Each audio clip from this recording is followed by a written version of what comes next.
සුබ දවසක් සියලු දෙනාටම. මම අද ඔබට පෙන්වන්න යන්නේ අපි පොදුවේ කප්පාදුවේදී සහ අඹ වගාව නඩත්තුවේදී කරන වැරදි කිහිපයක්. ඉතින් මේ වැරද්ද ගත්තට පස්සේ මේ වගේ වැරදි මම හිතන්නේ දීර්ඝකාලීනව අපට බලපානවා. අනිත් එක තමයි මේ අපි අනවශ්‍ය විදිහට ක්‍රමවත්ව නැතුව මේ විදිහට කප්පාදු කරොත් ගොඩක් වෙලාවට අපිට ඉදිරියේදී අස්වැන්නට ලොකු ගැටලුවක් වෙනවා. ඒ වගේම තමයි ශාකයේ ආයු කාලය අඩු වෙනවා. ඉතින් මෙතන තියෙන්නේ වයස අවුරුදු 15ක වගේ අඹ වගාවක්. ඉතින් මේ වගාවේ මේ පසුගිය මීට අවුරුද්දකට වගේ පෙර කප්පාදුවක් කරලා තියෙනවා. නමුත් මම කියන්නේ මේ කප්පාදුවේ ඇතිවෙච්ච ගැටලු සම්බන්ධව. ඉතින් මේ ඔබට බලන්න පුළුවන් මේ ගහේ කප්පාදුව කරලා තියෙන්නේ ඉතාම උසින්.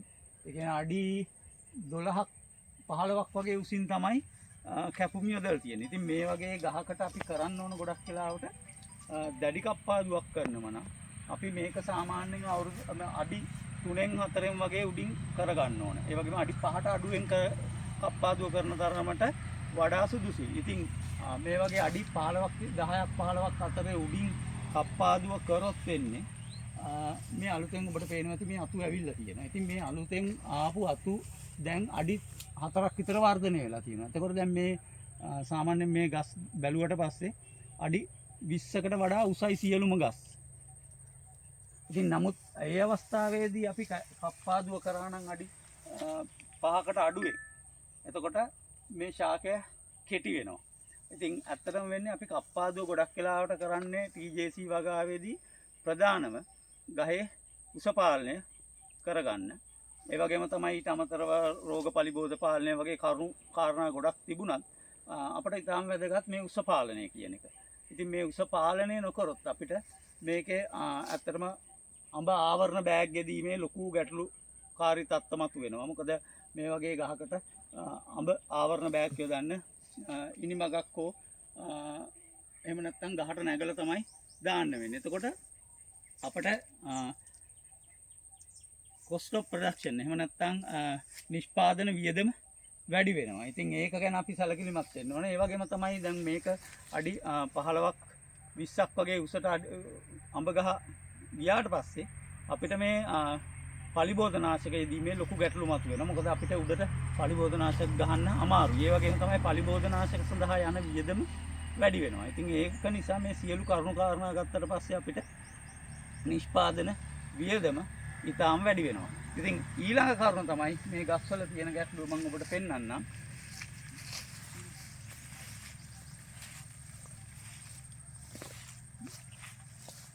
මේ ගස් කප්පාදු කරනකොට මේ දැඩි අවුවට නිරාවරණය වෙලා තියෙන මේ කඳවල්. මේ කඳවල් මේ ඔබට පේනවා ඇති. මේ කඳේ පොත්ත මැරලා ගිහිල්ලා තියෙනවා. ඒකට හේතුව තමයි මේ කප්පාදුව. ඇත්තට මේක කරලා තියෙන්නේ දැඩි කප්පාදුවක් ආකාරයට කරලා තියෙන්නේ. නමුත් මේක අඩි 15ක් විතර 10ක් 15ක් විතර උසින් තමයි ගහ කප්පාදු කරලා තියෙන්නේ. අග්‍රස්තේ ඉවත් කරලා තියෙන්නේ. එතකොට මේ සියලු පට්‍ර ඉවත් කරලා තියෙනවා. එතකොට මේ කඳට ෂණිකව ඉරෙලිය වැටෙනවා. ඉතින් මේ ගහ ගොඩක් වෙලාවට අඹ ගහ හුරු වෙලා තියෙන්නේ හේවන්ටයි. ඉතින් මේ වගේ අවස්ථාවක මේ වගේ ශාකයක් එකවර නිරාවරණය කරොත් ආලෝකයට මෙන්න මේ වගේ ගැටලුව තියෙනවා. දැන් මේකේ පොත්ත මැරිලා. එතකොට මේ අරටුව මැරලා තියෙන්නේ. නමුත් මේ අරටුව මේ බලන්න මේ හරිය හොඳට පේනවා ඇති. මේ එක එක දිලීර වර්ග 7 වර්ධනය වෙලා තියෙනවා. ඉතින් ඒ වගේම තමයි මේ ඔබට පේනවා ඇති. මෙතනින් අලුත් පොත්තක් මේ වර්ධනය වෙනවා මේ හරියේදී. නමුත් මේ අලුත් පොත්තෙන් මේක වැහුණට කඳ වැහුණට මෙතන එන ප්‍රධාන ගැටලුව තමයි අරටුව දිරනවා. ඉතින් මේ අරටුව දිරුවට පස්සේ අපිට මේ ගහේ පොත්ත හැදුනට වැඩක් නැහැ.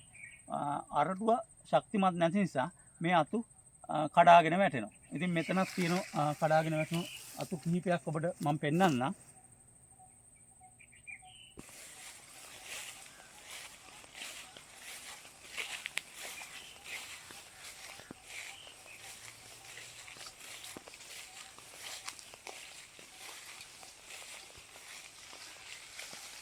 අපිට මේ පේනවා ඇති මේ අතු දිවීම නිසා පිපිරීමට ලක් වෙලා තමයි මේ අතු පහත් වෙලා තියෙන්නේ.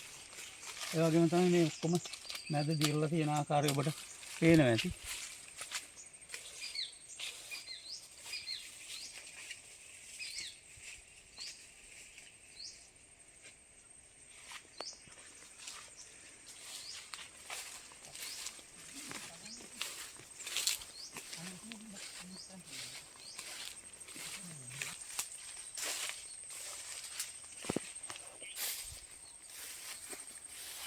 දැන් මේ ගහේ ඔබට පේනවා ඇති මේ දිරපු ස්ථානකින් මේ අත්ත කැඩලා තියෙන්නේ. ඉතින් මෙන්න මේ වගේ ගැටලු ඇති වෙන්න පුළුවන් මෙවැනි කප්පාදුව කරොත්.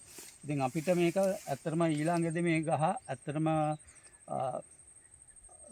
රිකවර් කරගන්න. ඒ කියන්නේ යථා තත්ත්වයට පත් කරගන්න අපිට තරමක් අපහසු වෙනවා. මොකද දැන් මේ අත්ත මේකේ පොත්ත හැදිලා තිබුණාට මෙහෙට වෙනකන් දිරලා තියෙන්නේ. අරටුව දිරලා තියෙන්නේ. ඉතින් අරටුව නිසා තමයි ගහ ශක්තිමත් වෙන්නේ. ඉතින් අපි පොත්ත හැදුනට අරටුව දිරලා නම් මෙන්න මේ වගේ ගැටලු වෙන්න පුළුවන්. ඒ වගේම තමයි මේ අරටු දිරපු ස්ථාන වලින් ගොඩක් වෙලාවට කඳ විදින කුරුමිනියගේ වගේ හානි ඇති වෙන්න පුළුවන්.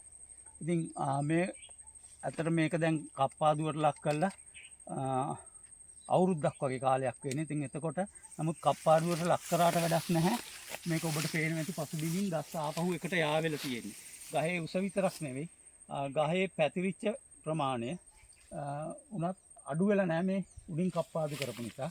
මොකද ගස් එකට ආවෙලා තියෙන්නේ. ඉතින් මේ වගේ අවස්ථාවක අපි નિયમિત පරිදි විධිමත් කප්පාදුවක් කරන්න ඕනේ. ඉතින් මේ වගේ අක්‍රමවත් කප්පාදු කිරීම වගේන් ඔබගේ අඹ වගාවේ ආයු කාලය අඩු වෙන්න පුළුවන්. ඒ වගේම අස්වැන්න අඩු වෙන්න පුළුවන්. ඉතින් ඒ වගේම තමයි කිහිපවරක් මේක ළඟ කප්පාදු කිරීමට සිදුවන නිසා ඔබගේ නිෂ්පාදන වියදම වැඩි වෙන්න පුළුවන්. ඉතින් මේ කරුණු කාරණා සැලකිලිමත් වෙලා નિયમિત පරිදි උපදෙස් ලබාගෙන කප්පාදුව සිදු කරනවා නම් මේ ගැටලු අවම කරගන්න පුළුවන්. ඒ වගේම තමයි ඉහළ ආදායමකට යන්න ඔබට අවස්ථාව තියෙනවා.